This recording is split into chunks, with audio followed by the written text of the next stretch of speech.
Can you give us, first of all, perhaps just the logistical and procedural steps that you have to walk through to get there? Step number one is to sit down with yourself and those close to you and identify what's important as you look for a job.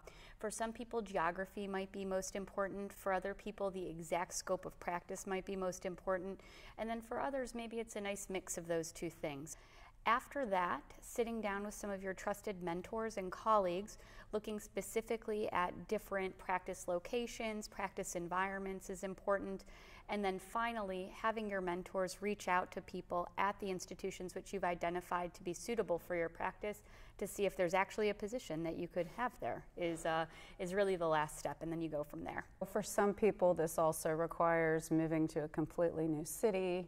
Absolutely. There's a lot of other new things. For me, I did all of my training in Boston. I was there for 10 years and then moved to Madison, Wisconsin in the Midwest. So that was a big upheaval and it was a big change.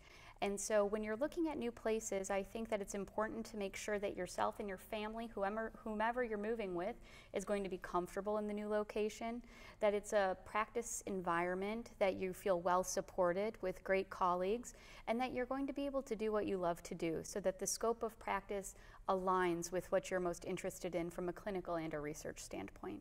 What about mentally? The shift that has to occur. When you're a trainee, really you have a set schedule, you're working a lot, but at least when you're off, you're off. When you become a faculty member, you're really on 24/7. You need to be available not only for your patients, but for the referring physicians. And gosh, just the emotional toll of operating on patients and knowing that they're your patients in the hospital really can weigh on a person. So you touched on it briefly about the emotional side of this, where you are the ultimate decision maker for a patient's care and perhaps also interacting with the patient's family members. Can you speak to that and how you've learned to balance and manage that?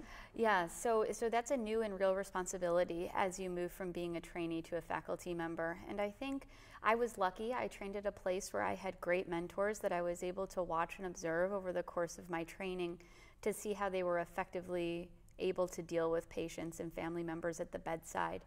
For each person, I think that it's important to develop your own style, to figure out what works for you. Some people might be more direct than others. Some people are going to be more interested in sitting and really having long conversations with the patients.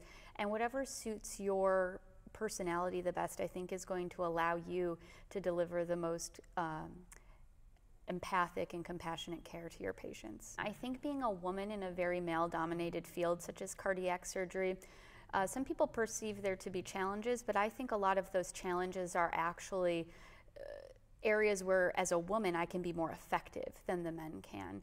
Part of that is just interpersonal relationships with other staff members. It's been quite an easy transition for me moving to a new institution, being a woman. Part of that is because I find that I can relate to the nurses and the other staff members a bit better than some of the men can. With respect to patient relationships, I think sometimes folks are quite shocked that they're getting a female cardiac surgeon, but they are confident in your capabilities as long as you can present yourself confidently and that you know what you're doing and you take the time to explain to them what's going on. Many of these patients, especially for cardiac surgery, are coming to you at a very vulnerable time in their life. It's a life or death type of operation, and it's a procedure that everyone is going to be afraid of. So to be able to be empathetic to the patient and compassionate, especially as a woman, I think that's one of the areas that we as women are a bit more effective perhaps than many of our male colleagues. Are there also some emotional or psychological hurdles that you needed to overcome, or perhaps other women who might be watching this need to overcome in order to cope and prepare to believe in yourself? The imposter syndrome is kind of what you're getting at there, I think, knowing that you're well trained and that you have the skills and possess the capabilities to do the job, but maybe in the back of your head, for whatever reason, there's a little voice that's saying, I don't know if I can do it and I don't know what I'm doing here. That's a real thing, and I think that's been documented in lots of research, specifically with respect to women in science, technology, and medicine. For me, I certainly have that. There's days that I wake up and I think, who the heck hired me to do this? You know, like, how am I the attending surgeon for this patient's heart transplant? But I really kind of step back in those moments and I think about validation that I've received from my training, from my mentors, regarding my skills and capabilities. And I kind of give myself a little pep talk, if you will, and verify that I should be here just as much as anyone else. And then I kind of walk in with a fresh start to the day. Mm-hmm. So what words of encouragement would you have to someone maybe a year behind you who's about to embark on this whole transition? Really know yourself and be confident in what you're looking for and go out there and find it. You should use your mentors, your colleagues, and all of your networks to your maximal capability when you're looking for your first job.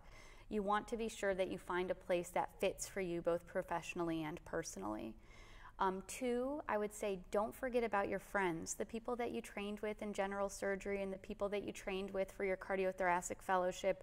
Those are going to be your lifelong support network. Those are folks who understand and appreciate what you do every day, and they're the ones who are going to really understand when you have a bad day and you need to talk through it. So reach out to those people and don't lose touch. And then 3rd, don't forget about yourself. You know, do the things that you love to do. I love to run, I love to cycle, and I still do those things, and it makes me quite happy. And when you take your first faculty position, the emotional toll might be higher than as a trainee, but you have more time to invest in yourself and to provide for your own wellness. So I would encourage everyone to do that too, because you'll just be more professionally and personally satisfied when you take some time for yourself.